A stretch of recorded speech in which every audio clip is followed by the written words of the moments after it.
Boa tarde, presidente Dilma. Vamos falar então, fazer um balanço sobre 6 meses de governo Michel Temer. Como a senhora vê os resultados na economia até agora, nesses 6 meses?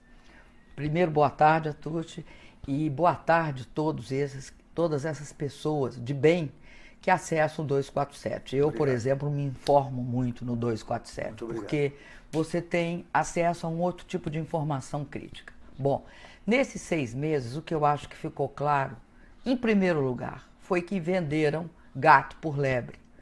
Qual é a venda que eu acho falsa que fizeram? Primeiro, desconsideraram que tinham criado as condições para que o Brasil entrasse num processo de crise econômica e política. Ok. E prometeram que assim que o impeachment se consolidasse, ou seja, fosse afastada, né, eles teriam condições de criar uma ponte para o futuro. Volta da confiança, melhores expectativas. Isso mesmo. Hoje, lendo o Valor Econômico, a manchete diz o seguinte, quer dizer, que as vendas do setor privado no terceiro trimestre caíram 10%. Ou seja, essa confiança não voltou, os investimentos não voltaram. E por que isso aconteceu na sua avaliação? Porque os fatores que levaram à crise, ao invés de serem contidos, foram acentuados. Vou te dar um exemplo. A crise, ela não decorre, basicamente, do aumento do gasto público. Ela decorre da queda acentuada das receitas e, portanto, da redução da capacidade do Estado de investir. Ora, o investimento público, ele tem de ser um sustentáculo da economia quando o investimento privado colapsa. O investimento privado, nós fizemos um esforço enorme para garantir que, a partir da crise de 2008, 2009, o investimento privado se mantivesse. Isso aconteceu nas concessões, nos aeroportos? Não, mas, querido, nós reduzimos os juros violentamente, assegurando taxas de juros adequadas para fazer financiamento de longo prazo, porque ninguém investe com taxa de juros de 14%. Nós reduzimos impostos. Nós tomamos uma série de medidas para permitir que houvesse um aumento da taxa de atratividade.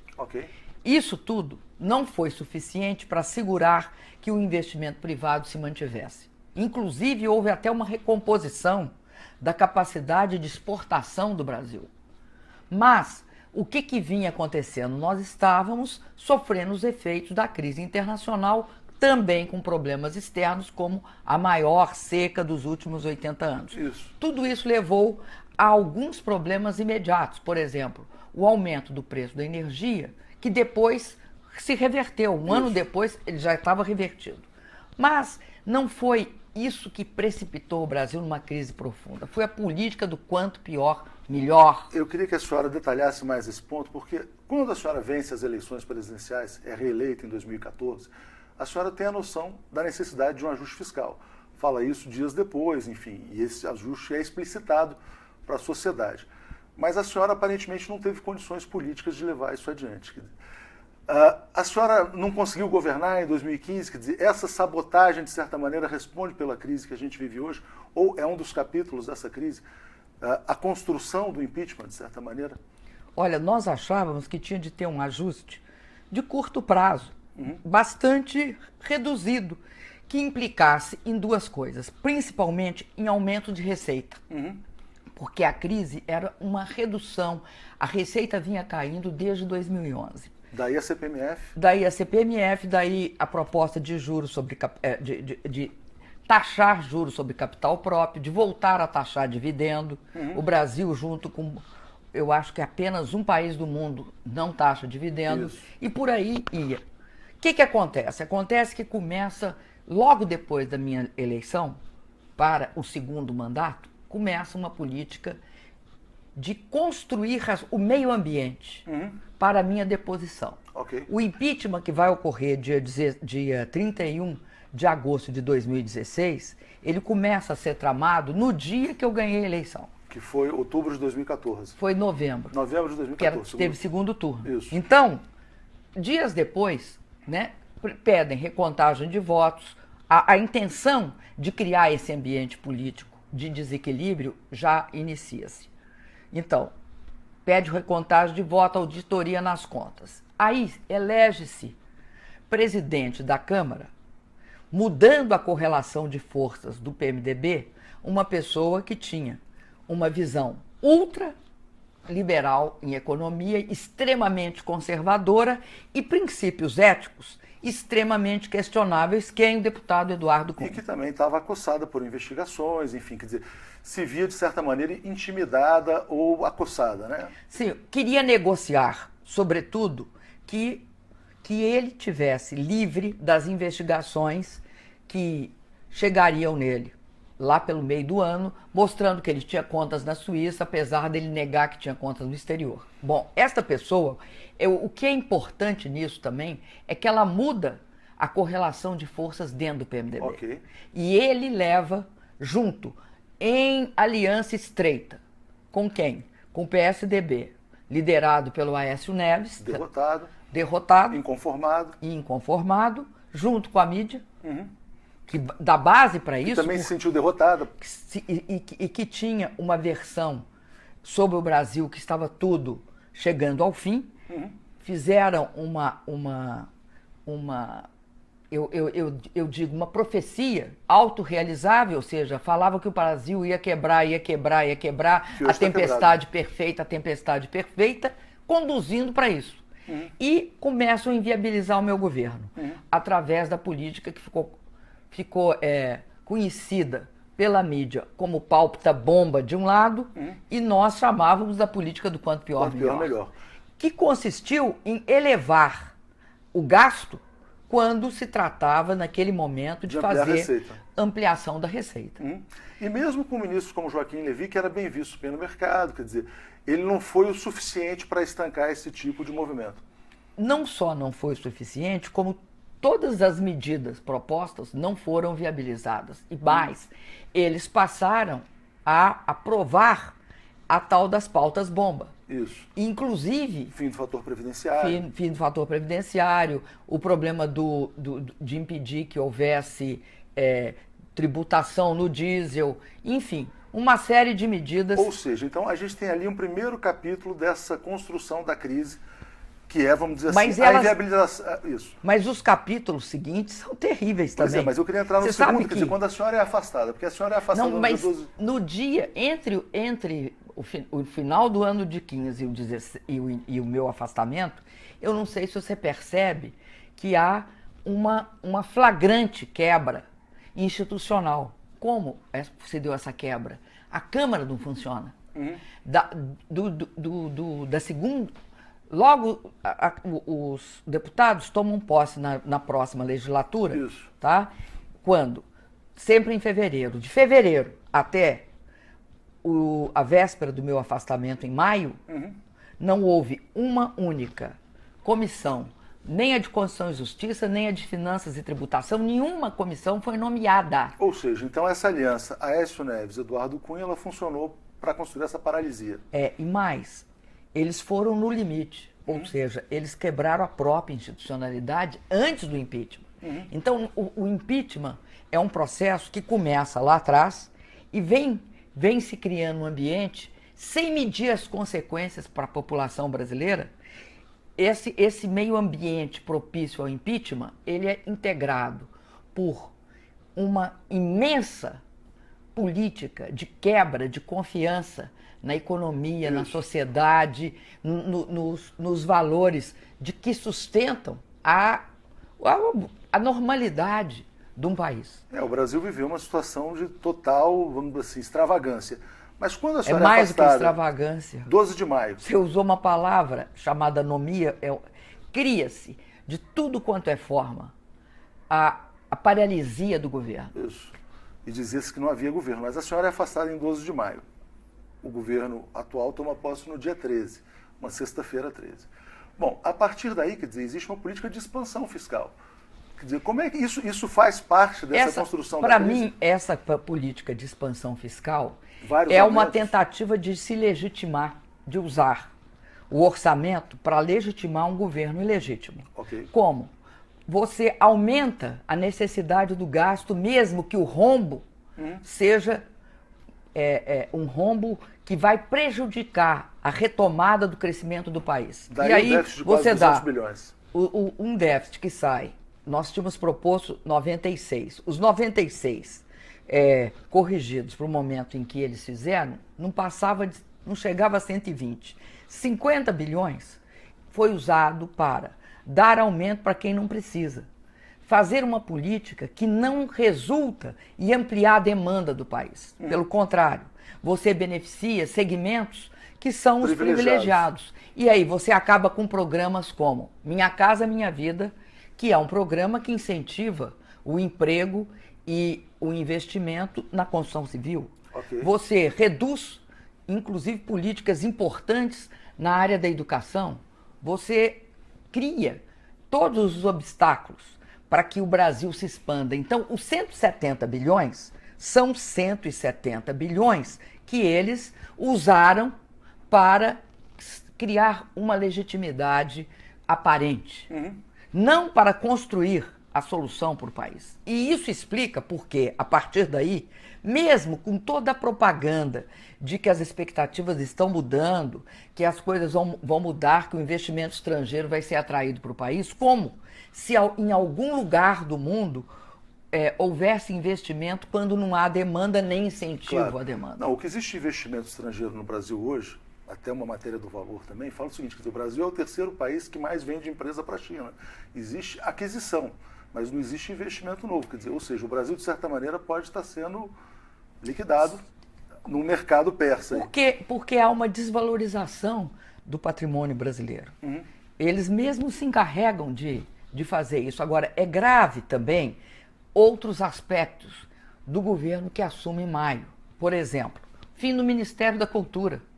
Esse fim do Ministério da Cultura, que começou lá atrás, que depois foi revertido e botaram como ministro um diplomata, o Calheiro, mostra hoje claramente a desvalorização que eles fazem para a cultura quando um secretário de governo é capaz de chantagear o ministro da Cultura pedindo para ele aprovar algo que o IPHAN, que guarda o patrimônio histórico do centro da Bahia, é contra. Claro, nós vamos voltar a esse ponto, mas antes eu queria fechar no capítulo econômico. Quer dizer, porque a gente teve, então, o primeiro momento de quanto pior, melhor, o segundo momento de expansão fiscal e o terceiro momento que a gente vê agora, que é PEC 241, que agora é que é o PEC mais 55. grave de todos. Ou seja, quer dizer, esse diagnóstico de que o Brasil precisa de um ajuste fiscal de 20 anos, ele não vai gerar as condições de crescimento, na sua visão? Pior, ele vai fazer com que o país tenha menos demanda e, portanto, cada vez fique menos atrativo ao investimento.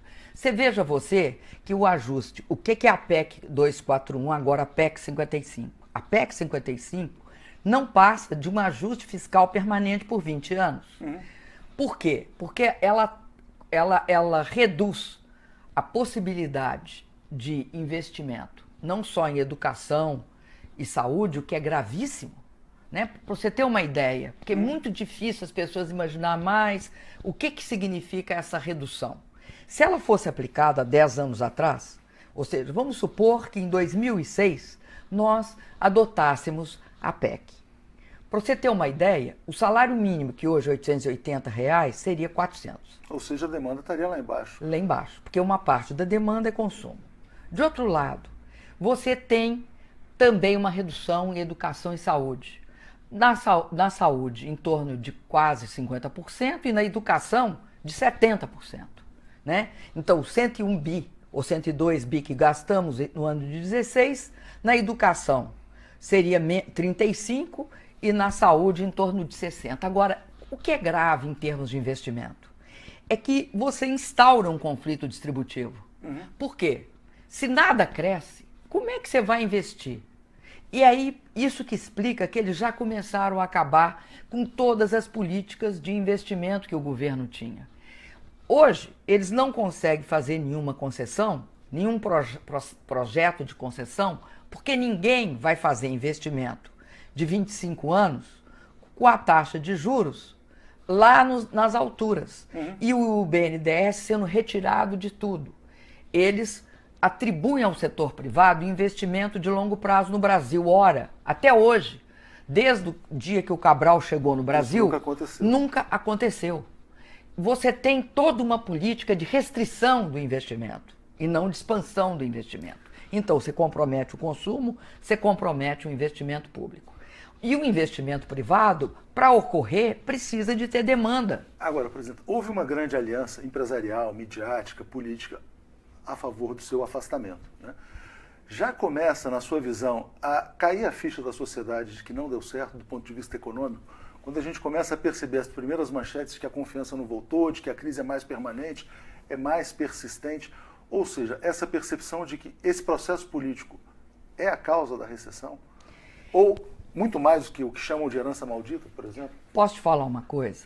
Eu acho, por toda a experiência de política anticíclica que nós fizemos desde 2011 até hoje, passando até hoje que eu falo, até final de 2014, o que eu percebo? Eu percebo que tem uma distorção na estrutura empresarial brasileira, que é a seguinte: uma parte da atividade produtiva, ela que sustenta a expansão das empresas. Mas pelo fato que durante muitos anos, até hoje, o Brasil convive com taxa de juros elevados, porque você lembra que nós baixamos a taxa de juros em 2013, e foi aquele... de forma significativa, e foi aquele escarcéu. Mas o que é o efeito político disso? É que o setor produtivo do empresariado, ele vive também de aplicações financeiras. A tesouraria... Existe uma financiarização da economia. Existe uma financiarização da economia. Então, eu acho que vamos dizer, o impeachment começa quando a taxa de juros no Brasil cai. Essa é a tese do Bresser Pereira. Mas eu boa concordo. Parte da classe média alta não aceitou esse processo, que é um processo redistributivo. Não, a grande despesa brasileira é a taxa de juros. Ele não é só redistributivo. Ele é crucial para o Brasil ter um crescimento sustentável, para ter emprego de qualidade, para você, de fato, se transformar numa nação desenvolvida. Uhum. Sem essa desfinanciarização precoce brasileira, nós jamais teremos investimentos produtivos significativos num país dessa dimensão, com as riquezas naturais que nós temos e com uma imensa necessidade de agregar valor à sua produção. Então, eu acredito o seguinte: acho que uma das questões que eu acho que vai ficar claro no Brasil é que você pode ter a financiarização ocorrendo quando a economia está passando por um processo de expansão. Agora, quando a crise surge nesse sistema, a financiarização passa a não ser suficiente para compensar as perdas que as diferentes empresas têm na atividade produtiva. Claro. E aí começa a dificuldade. Eu acho que, de forma assim progressiva, muitos perceberão que pagar o pato não é não ter impostos. Pagar o pato é ter este processo de financiarização tão forte que corrói a demanda. Corrói a demanda, o emprego, o consumo. A demanda é o investimento, o consumo, obviamente o emprego como decorrência, portanto o consumo. Sem emprego não tem consumo. Então, claro. É uma situação muito difícil. Ou seja, a gente tem uma situação de, muitos chamam de golpe, outros não, mas esse golpe criou as condições então para essa recessão profunda. Você sabe que eu acho o seguinte, ou alguém vendeu uma visão edulcorada do golpe. Né? A partir do momento seguinte do golpe, você teria uma situação no Brasil de alta, vamos dizer assim, extremamente colorida, rósea. Isso. Essa situação rósea permitiria que as reformas, e aí nós entramos num outro capítulo, que é o seguinte... Que a senhora faria a reforma da Previdência, a senhora propôs. Sei, mas eu nunca faria uma reforma da Previdência que, sobretudo, atingisse os 70% que ganham um salário mínimo. Lógico. São 23 milhões. O que eu acho que eles farão, nesse ímpeto de fazer uma reforma e construir o Estado mínimo, é um tripé. PEC 241, PEC 55, que tira todas as condições de fazer política monetária e fiscal no Brasil, todas. Não tem política monetária e fiscal durante 20 anos e, portanto, não tem política contracíclica, né? Anticíclica, não existe. E, ao mesmo tempo, tira direitos dos trabalhadores, acaba com a educação e a saúde, acaba com a assistência. Perfeito. Essa é uma parte do tripé. Segundo pé, reforma da Previdência, com um nível de selvageria extremamente grande, que o Brasil precisa de reforma da Previdência, não há dúvida. Claro. Só que você pode perfeitamente criar as condições, era isso que nós íamos fazer, para ter um tempo de transição que ancorasse direitos e expectativas, direitos adquiridos e expectativas. E a terceira é uma reforma trabalhista, que visa acabar com a CLT do Getúlio, que virou ultra-revolucionária, fazendo o quê? Flexibilizando. O que é flexibilizar? Flexibilizar é o seguinte, aumentar a margem de lucro. Porque até hoje, nenhum país do mundo investiu porque flexibilizou a jornada de trabalho. Não foi por isso que eles investiram. Investiu porque tinha perspectiva de crescimento. De crescimento. Claro. Mas assim, o seu vice-presidente, hoje presidente, recentemente falou, olha, não dá para esperar que a economia, que em 2 meses a gente resolva os problemas da economia. Ele falou isso, quer dizer, quando já estava no poder há 6 meses. Existe uma tentativa ainda de se vender a tese de herança maldita. Até onde esse discurso terá fôlego para ir, na sua visão? Quer dizer, porque já se fala, por exemplo, quer dizer, que não vai ter crescimento. Antes se falava que era rapidamente depois do impeachment, depois no primeiro semestre do ano que vem, já se fala no segundo semestre de 2017, e se houver 1%. Isso não vai esgotar as possibilidades de uso desse discurso? Vamos dizer assim. Eu acho que vai esgotar integralmente pelo seguinte, se você fizer um paralelo mínimo com o que está ocorrendo no mundo, você verá que esse tipo de política, que na Europa chama austeridade, nos Estados Unidos, que eles são mais pragmáticos, foi até menos intensa, mas muito concentrada nos interesses dos bancos, ou seja, eles deixaram o pessoal perder moradia, perder casa, e deram subsídio para os bancos e fizeram a política de expansão monetária, o chamado quantitative easing. Bom, se você olhar quais são as consequências disso, você vai ver o seguinte, são crescimentos pífios.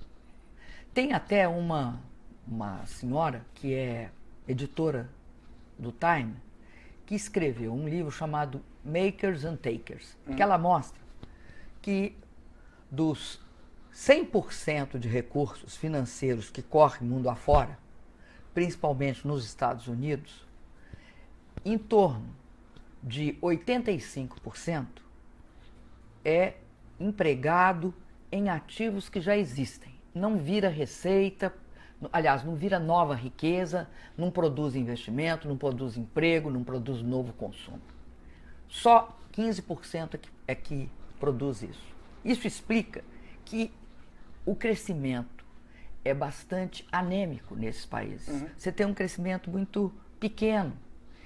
Isto ocorre nos Estados Unidos, que é mais pragmático. Na Europa, vivem sistematicamente em crise. Só um ou 2 países crescem na Europa. O resto se arrasta. Então, o que eu quero dizer com isso é o seguinte, aqui estão entrando no neoliberalismo tardio, porque a PEC 241 é para completar o serviço que não foi feito na época do Fernando Henrique.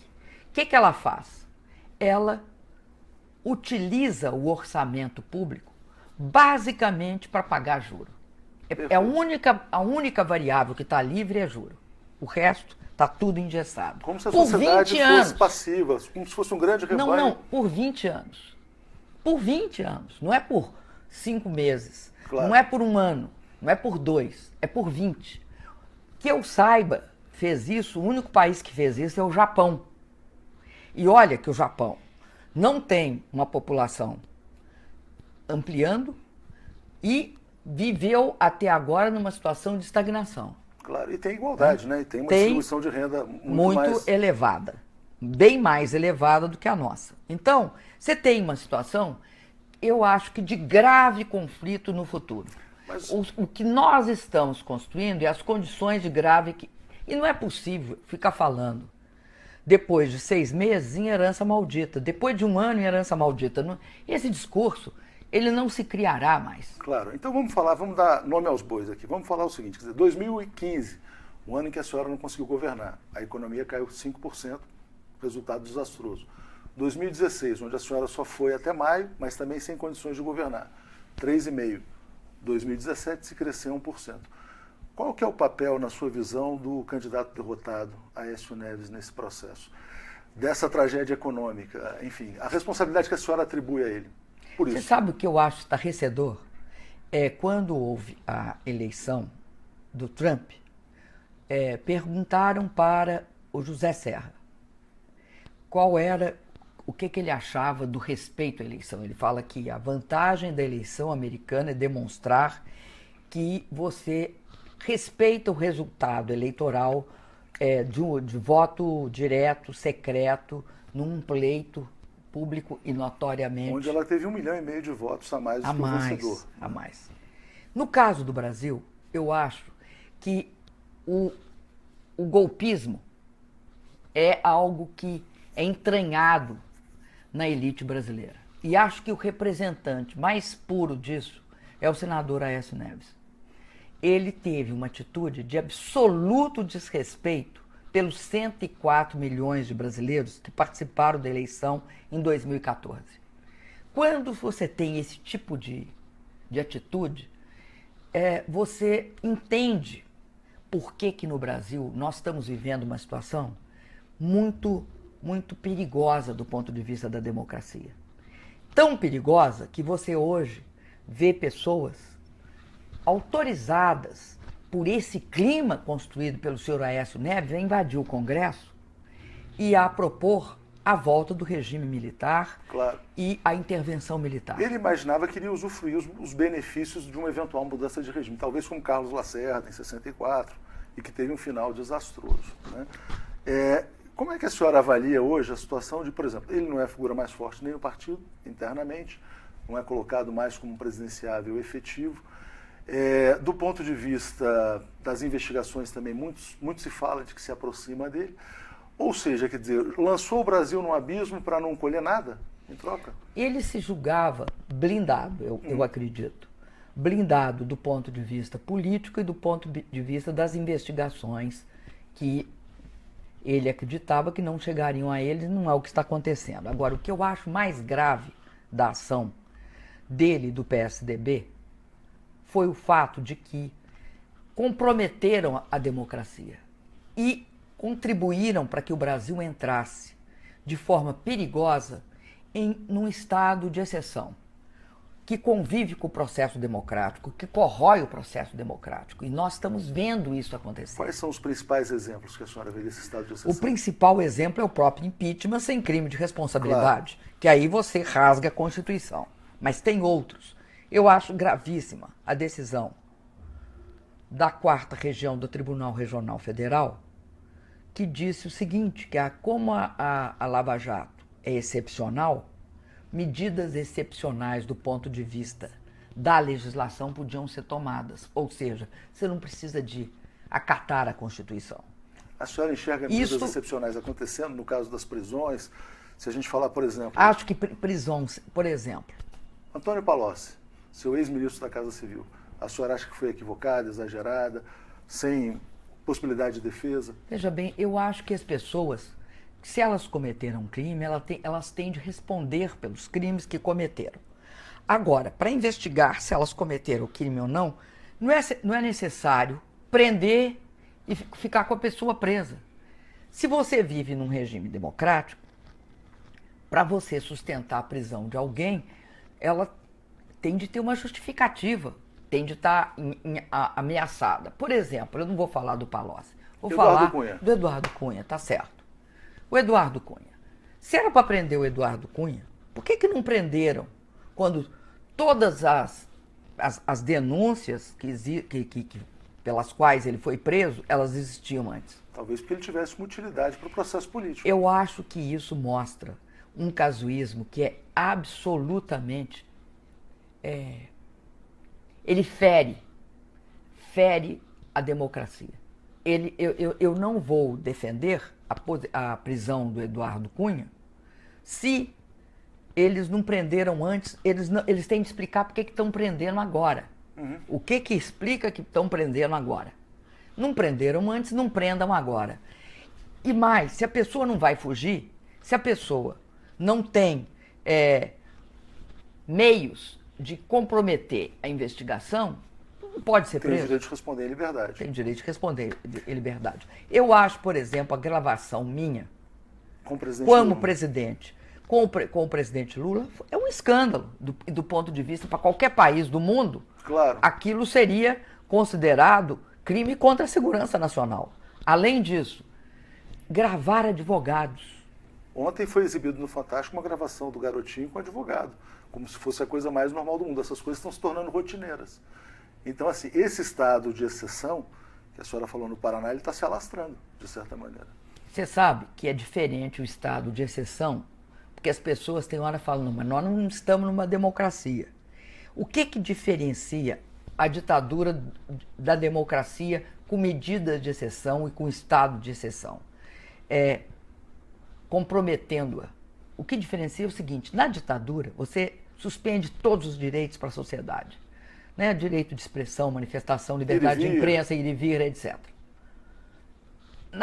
Quando ocorre isso na democracia, você cria inimigos.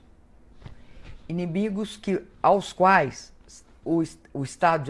para os quais se justifica estado de exceção. Então, hoje, se justifica estado de exceção até então para o lulopetismo. Ou seja, você criminaliza um grupo e esse grupo ele é responsável por tudo. Quando a coisa fica muito desequilibrada, você prende uns e outros aí para dar uma compensada. A senhora acha que é isso que está acontecendo, então? Uma tentativa de equilibrar. Esse processo vai chegar no PSDB, na sua visão? Ou não? Olha, eu acho estranho que nunca tenha chegado. Acho estranhíssimo que nunca tenha chegado. E acho mais estranho ainda que não se pergunte sobre isso, que não se fale sobre isso. Acho que hoje no mundo tem um fato que é inequívoco. Há uma visão bastante crítica sobre a mídia brasileira, sobre a sua parcialidade, sobre seu viés, sobre a capacidade da mídia brasileira de criar situações absolutamente falsas e vendê-las como verdadeiras. Não, isso, inclusive, existe até um movimento recente da mídia brasileira de ir contra grupos internacionais. BBC, Intercept, enfim. Outros que querem se estabelecer no Brasil alegando a questão de controle nacional. É um anacronismo na sua visão? Então, porque hoje você tem uma tentativa de reserva de mercado desses grupos? Eu sou absolutamente contra essa reserva de mercado. Porque não é uma reserva de mercado, é uma reserva de poder político. Isso. É diferente. A reserva de poder político, porque a mídia se baseia na existência de não há contraditório. E é esse não contraditório que dá a certos grupos econômicos controlados por poucas famílias um poder político bastante elevado. Talvez hoje no Brasil você tenha a mídia como um poder, um partido político de fato. Né? E é interessante porque pregam a despolitização. Claro. Mas por que pregam a despolitização? Porque agem com o partido político. Entendo. A senhora falou de um personagem, eu queria colocar um outro personagem em discussão que participou de um seminário no fim de semana, Gilmar Mendes, e disse que ficou com uma dupla felicidade pelo seu impeachment. Como que a senhora avalia a conduta dele, a participação dele neste processo? Porque a senhora também mencionou a nomeação do Lula, que foi cancelada, como ministro, ele teve um papel nisso. De que maneira ele interferiu neste processo? Eu acho que ele não pode. Ele perdeu todas as condições de me julgar. Ele não pode se manifestar. Nenhum juiz de Suprema Corte, de primeira instância, segunda e mais ainda de Suprema Corte, pode se manifestar fora dos autos sobre alguém que porventura possa julgar. Como presidente do TSE, do Tribunal Superior Eleitoral, ele pode me julgar e ele não tem as menores condições de me julgar. Porque ele não pode. A senhora vai arguir a suspeição dele no julgamento? Eu estou avaliando, bem avaliado esse fato. Ou seja, isso pode vir a acontecer. Pode. Até porque ele deu margem em todas as circunstâncias para isso. Perfeito. O que ele já me julgou fora dos autos não tem explicação. E agiu também, né? Mais do que julgar, também tomou algumas decisões. Tem tomado. Tem tomado. Não, e tem se expressado de uma forma que não é compatível com a atitude de um juiz. Perfeito. Então vamos falar do caso da semana? Porque, nós vivemos numa democracia, e numa democracia, uma das coisas que mais tem de ser preservadas e que constitui cláusulas pétreas da democracia é o direito de defesa. E um dos direitos fundamentais, o direito de ser julgado com isenção. Porque senão nós vamos voltar para a República Velha. Como é que era na República Velha, no Brasil? Eu tinha um inimigo político, eu o condeno. Tenho um amigo político, eu o absolvo. Eu absolvo e defendo o meu amigo político. E condeno o meu inimigo. Essa volta à República Velha, no Brasil, do século XXI, no início do século XXI, é inadmissível. Porque quando um juiz apeia da sua condição de juiz, qual é a condição de juiz? Um julgador, claro. Uma pessoa nobre que tem de ser imparcial, que vai pesar com os olhos vedados, com imparcialidade. Então, nesse caso, é um caso gravíssimo, porque fere a Constituição, fere a democracia. E isso é compreendido no mundo inteiro, porque essa é uma condição absolutamente primeira. Sobre essa questão que a senhora mencionou, quer dizer, de seletividade da justiça, de estado de exceção, para uns é de um jeito, para outros é de outro, como é que a senhora comenta o caso do Otávio Azevedo? Quer dizer, que falou que deu 1 milhão para a sua campanha como propina, e quando se descobriu que esse 1 milhão era para o hoje presidente Michel Temer, ele disse que não é propina, é uma doação legal. Como entender esse fato?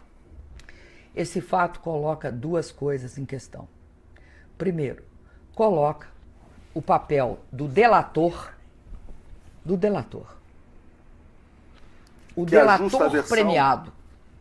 Aquele que no Brasil, de forma assim, absurda, se transforma numa pessoa que pode condenar A, B ou C ou D. E inocentar C, D, E, F, G. E D, E, F, G.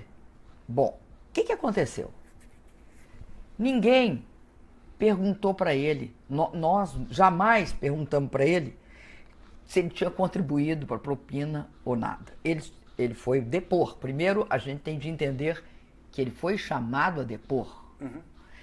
Estava em curso uma tentativa de criminalizar a minha campanha. Como não tinha ninguém dito que eu tinha recebido recurso de propina na minha campanha, ele foi levado a depor. E nesta condição, ele disse que a minha campanha tinha recebido recurso de propina, que nas outras campanhas não tinha sido isso, que a minha tinha recebido. E que era R$1 milhão que tinha sido depositado para o partido, para a campanha, para o PT, e que o PT tinha passado para a minha campanha. No dia 10 de julho, eles tinham feito o depósito, aliás, eles tinham tomado a decisão e no dia 14 tinham feito o depósito. Nós ficamos perplexos, porque e dizia que tinha sido ultrapressionado para fazer isso. Isso, por assessores próximos da senhora. Pelo meu financeiro, que era o Edinho, né, atual prefeito, e o Gilles.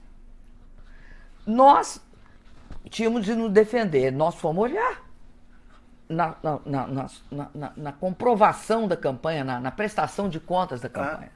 E eis que descobrimos que os referidos 1 milhão tinha entrado para o PMDB e tinha sido depositado na conta do Temer, na conta do vice-presidente Temer. E aí ele muda a versão. E mostramos isso na hora que ele estava falando. Depois que ele foi... Quando nós fomos depor, mostramos isso. Aí, entramos pedindo que se anulasse a delação premiada dele. Ou que se anulasse esse depoimento dele com consequências. Claro, que é perder os benefícios, inclusive. Que é perder os benefícios. Até porque nós não temos certeza se ele falou isso na delação premiada ou não. Nós não sabemos se ele falou. Entendo. Bom, aí o que acontece? Aí o advogado dele pede uma cariação e o juiz concede a cariação entre ele e o Edinho. Quando vai para a cariação, ele faz uma revisão do seu depoimento dizendo que ele tinha se equivocado. Que não tinha... Um equívoco banal. Que não tinha esse 1 milhão, que não teve propina para a minha campanha. O que é estranho, porque ele vem dizendo isso nos vazamentos, desde os vazamentos, quando começou a sair os vazamentos da delação premiada dele. E você veja o que tem de nocivo nos vazamentos, que é isso. Nós fomos condenados, né? O Edinho foi condenado, o Gilles foi condenado, a minha campanha foi condenada.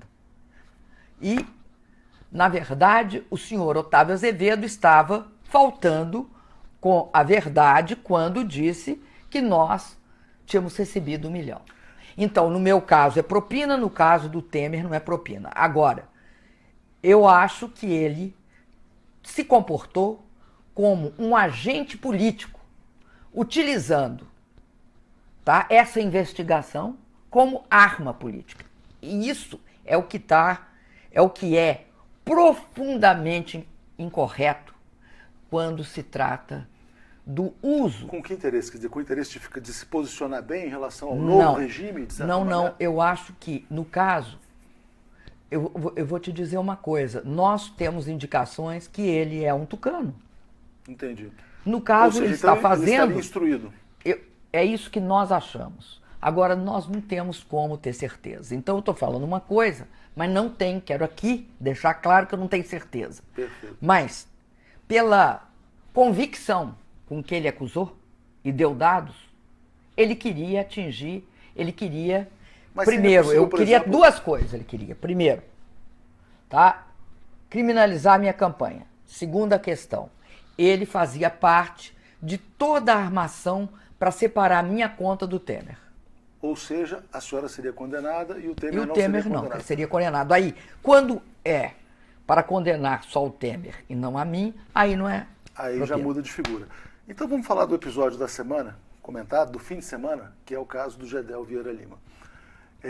Que, enfim, hoje tem uma posição central no governo Temer e que é acusado de usar o cargo em benefício próprio para liberar uma obra de 100 metros no centro histórico da Bahia. E que ele confessou, né?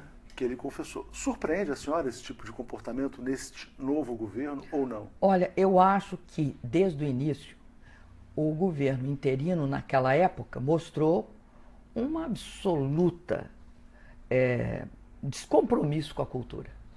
A cultura no Brasil é uma coisa essencial, porque nós somos um país diverso.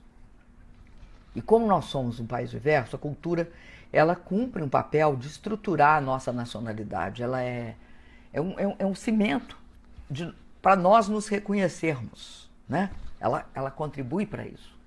O Ministério da Cultura teve esse papel desde o momento que ele foi criado e era um papel extremamente importante. O IPHAN, ele é o preservador do nosso patrimônio histórico. Um povo sem patrimônio histórico, sem história, né? Ele perde a sua identidade.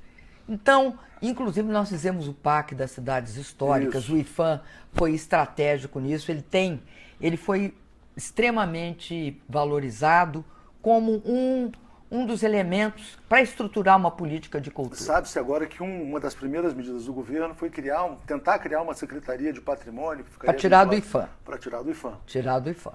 Bom, eu acredito que essa atitude, né, que o secretário de governo, Gedel Vieira Lima, teve em relação ao edifício, ao espigão que ia ser construído no centro de Salvador, é uma atitude que mostra a inexistência. Primeiro, não mostra só qualquer processo de corrupção, Mostra corrupção. A senhora está falando pelo aspecto da cultura, eu queria perguntar pelo Não, aspecto moral. Eu sei, mostra isso também. Beneficiar, ou para beneficiar terceiros.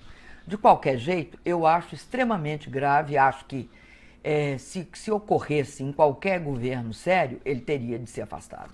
O presidente Temer nos manifesta, quer dizer, por que existe essa ligação tão umbilical entre os dois, a dificuldade em tomar uma decisão na sua visão? Olha, a senhora conviveu com os dois. A gente passa a ter uma gama, um leque de possibilidades para especular. Agora, a especulação, nenhuma das hipóteses é hipótese boa, né? Claro. Por que não toma providência? Nessa especulação não existe solução. Não existe solução, vamos dizer assim, pelo menos adequada.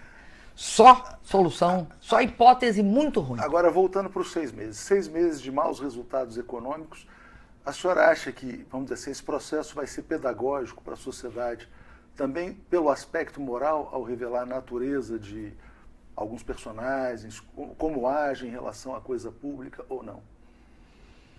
Porque, Olha, assim, estão ficando claras. Quer dizer, será que existe só um exemplo? Será que esse caso do Calero foi o único que aconteceu nesses 6 meses? Ou tem mais? Ou virão outros? a população, ela tem liberdade de especular. A partir disso que está acontecendo, ela pode especular e pode fazer uma avaliação. Mas o fato é que você tem hoje no Brasil uma grande suspeição a respeito do que está acontecendo com esse governo.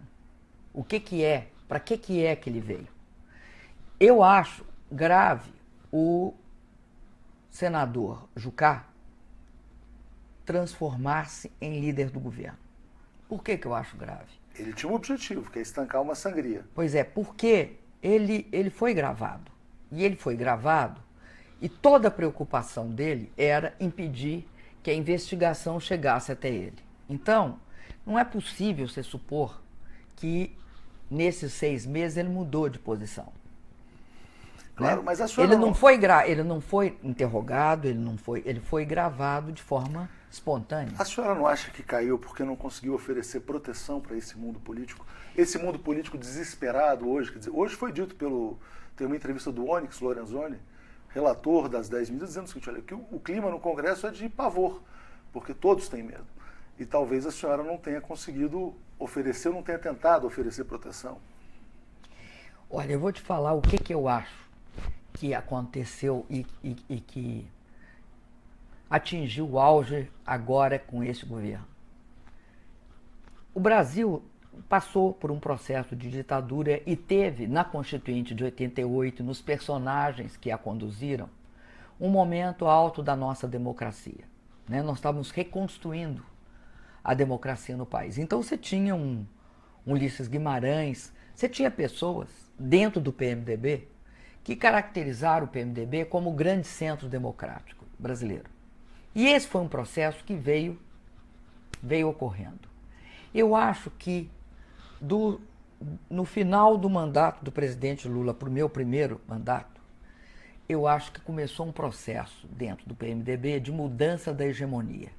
A hegemonia que antes era feita por pessoas mais comprometidas com a democracia no Brasil, com pautas mais progressistas, e que eram pessoas de centro-esquerda, um centro progressista, ela foi sendo substituída por uma pauta de centro-direita. Por que isso? Porque 2 processos começam a ocorrer. Um deles é a fragmentação partidária. Esse grande centro se fragmenta. E se fragmenta criando partidos de direita, partidos de centro-direita. E também, isso de um lado, e também dentro do PMDB, emergem figuras como Eduardo Cunha. E esse é um processo que ocorre. Só para você ter uma ideia, se no Fernando Henrique você precisava de 3 partidos para fazer maioria simples, 4 para fazer maioria de 2/3, no do Lula você precisou de 6 a 8 no primeiro mandato, de 8 a 12 no segundo, no meu precisava de 12 no mínimo para fazer maioria simples e 20. E olhe lá se fazia porque os partidos fragmentavam. Quem é que estruturou esses partidos? Isso começa quando ele se elege líder do governo. Há uma transferência de poder para a Câmara, dentro do PMDB, ali se forma uma hegemonia de direita, é uma hegemonia de direita que tem uma base. Essa base é, fundamentalmente, uma pauta ultraconservadora, ultraliberal em economia, ultraconservadora em direitos sociais. E que usava todo o poder possível para criar um grande centrão. Todos nós sabemos disso, o MP sabe disso, o judiciário sabe disso. Lógico, com os instrumentos de pressão. Não, não é só de pressão. De financiando campanha. Claro. Financiando pessoalmente as pessoas. Então, esse processo é um processo que eu acho que ele é muito forte no Brasil. E que ele aconteceu. Não está desmontado. O Centrão não está desmontado. Pode não ter o brilho que lhe emprestava. O brilho... de liderança. Não, eu vou usar uma expressão, o brilho demoníaco que lhe emprestava o Eduardo Cunha. Agora, o que acontece? Acontece que se você entrar em certas negociações, porque muitos disseram para mim isso, por que você não negociou com o Eduardo Cunha? E por quê? Porque você não negocia com uma pessoa como o Eduardo Cunha. Primeiro, porque negociação para o Eduardo Cunha é rendição. Claro. Não é o que você fazia no país que você negociava dentro do centro democrático. É outro tipo de negociação. É uma extorsão? É uma extorsão. E se coloca de joelhos. Entendo. Esse governo mostra isso claramente. Quando, na composição dele, o Eduardo Cunha indica o ministro da Justiça, indica o cara da AGU, indica assessores vários, indica os líderes. E mesmo assim não conseguiu se proteger. Ou seja, existe um choque, vamos dizer assim, entre este Brasil e um Brasil que quer desmontar essa realidade. Existe. Talvez até com medidas de exceção. E é engraçado que esse choque, muitas vezes, também tem áreas de articulação, né? Não dá para você achar que tem, assim, o bem contra o mal só, né? Claro. Tem hora que o mal perpassa o bem. E o bem perpassa o mal também, de certa maneira. Mas, assim, para fechar, eu queria que a senhora dissesse se tem esperança ou não de uma saída para esse impasse. Porque a economia está no fundo do poço, é o pior momento da história do país. As pessoas começam a se dar conta, mesmo se a gente olhar a imprensa que apoiou a sua deposição, assim, um pouco estupefatas com a falta de reação do presidente Temer em relação ao GEDEL, ou seja, quer dizer, que explicita uma falta de compromisso moral, né, deste governo também. E o Brasil a reboque no cenário internacional. Quer dizer, como é que vai se encontrar uma saída? Veja bem, eu não acho que a saída... Eu não acredito que tenha uma saída com eles. Isso não significa que eu seja pessimista.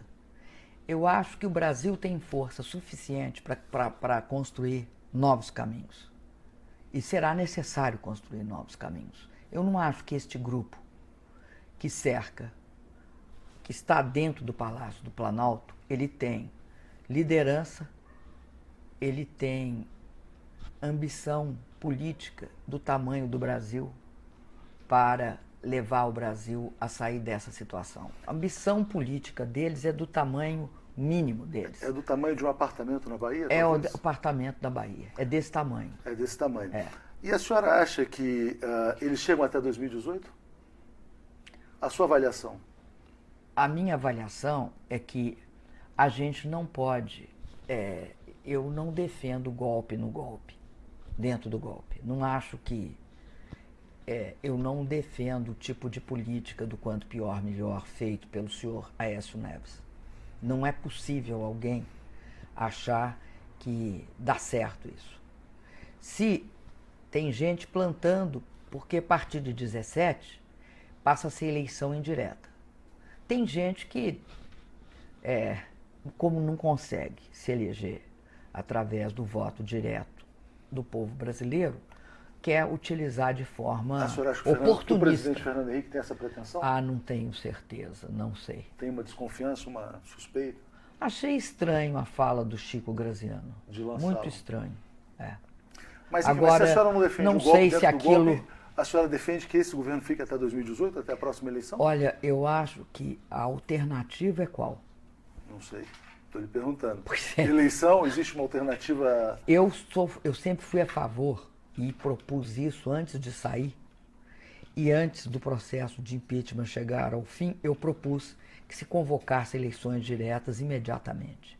Eu sou a favor disso. Acho que só a eleição direta pode curar, sabe, as feridas políticas e essa mancha que é o estado de exceção crescendo para cima da democracia no Brasil. Agora, Mas curaria definitivamente? Porque eu faço uma pergunta. Por exemplo, supondo... eu acho que tem de ter junto, foi o que nós propusemos então, junto uma reforma política. Porque o seu episódio não deixa claro que qualquer que venha a ser o próximo presidente pode vir a ser afastado por um motivo banal? Por isso que tem de criar, a gente tem de fazer reforma política, porque o sistema político está inequivocamente, irreversivelmente comprometido. Não é possível esse sistema político de representação no Brasil, não é possível. E que mensagem que a senhora deixa como mensagem final para a juventude que está vendo o Brasil perdido politicamente, quer dizer, sucessão de escândalos diários, sem perspectiva de emprego, porque o cenário é esse, quer dizer, é um cenário de extrema recessão. Como é que a senhora alimentaria a esperança da população brasileira? Eu acho que essa juventude, principalmente ela é a protagonista dessa retomada, dessa mudança. Eu vejo como sendo extremamente interessante, apesar deles quererem criminalizá-los todos os dias, essa trincheira de ocupação das escolas. Porque no Brasil, sempre, a juventude, o movimento estudantil, os estudantes, foram, assim, lideranças de vanguarda. Eles anteciparam alguns movimentos. Eu hoje olho para eles com muita esperança. E eu acho que eles estão ensinando para nós e não nós ensinando para eles.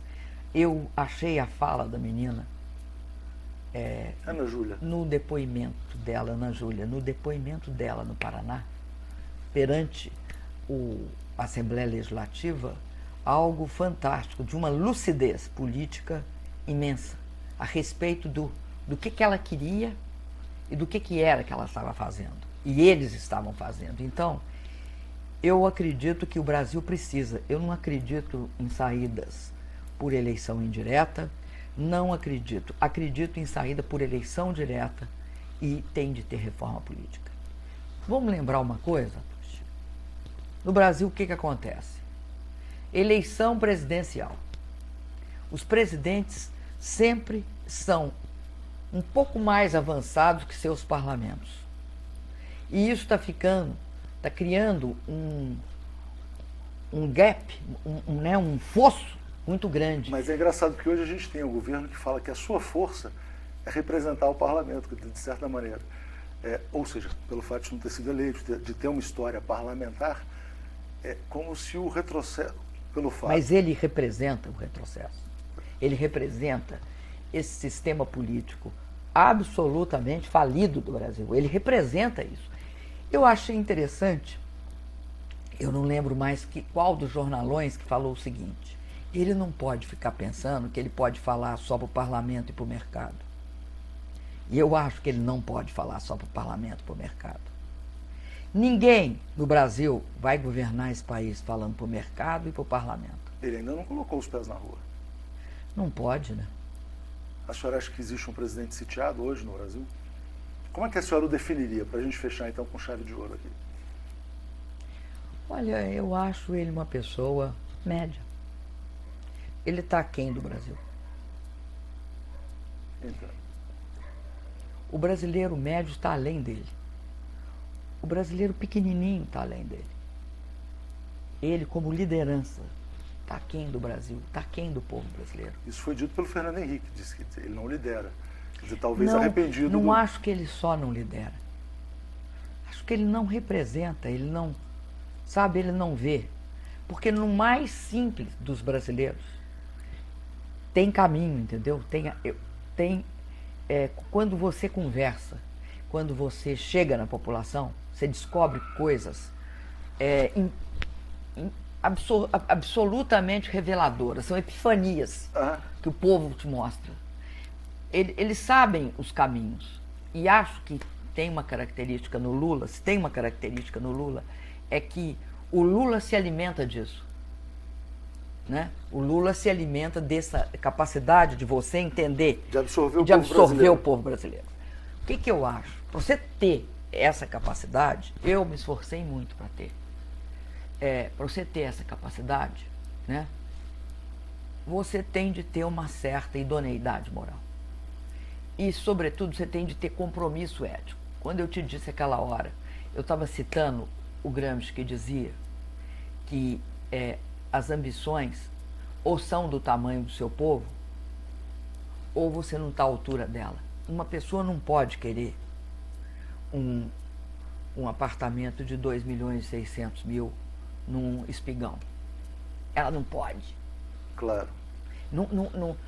É para além da questão moral, é uma questão política. Quantos metros quadrados tem seu apartamento aqui? O meu? Eu não sei. Não, mas eu aproximadamente acho que... uns 80, 90? Não, 70, ele é maiorzinho, 100, que é isso? Opa! Eu acho que ele tem uns 100 e pouco, 170, 180. Porque aquela área ali é grande, né? Entendo. E a senhora está feliz? Aqui? Aqui. Perfeitamente. Eu tenho livros, como você pode, tem CDs. É óbvio que eu ainda não consegui trazer os meus livros todos para cá, uma parte ficou no Rio. Não tem apego ao poder, saudades de Brasília? Olha, eu acho o Alvorada muito bonito, acho as emas maravilhosas, eu acho sem dúvida o Alvorada lindo, tá? Acho que, sabe, todos os chefes de estados que ali chegaram ficaram sempre admirados, porque eu acho que retrata o poder num país... No momento em que o Brasil teve ambição. E retrata isso, retrata a força desse país. Mesmo que o governo não tenha ambição, o povo tem. Mas eu não acho que a gente tem de ficar atendo. Eu não me atenho àquilo, eu tenho de virar a página e viver a minha vida. Então, acho muito bonito, etc. Mas eu estou vivendo aqui em Porto Alegre. Pedalando. E apesar deles adorarem fazer piadas com esse pedal, eles têm evitado, porque eu acredito que os ciclistas não gostam muito de ver as suas pedaladas sendo confundidas com uma fraude de pedalada fiscal, que eu não cometi. Perfeito. Muito obrigado.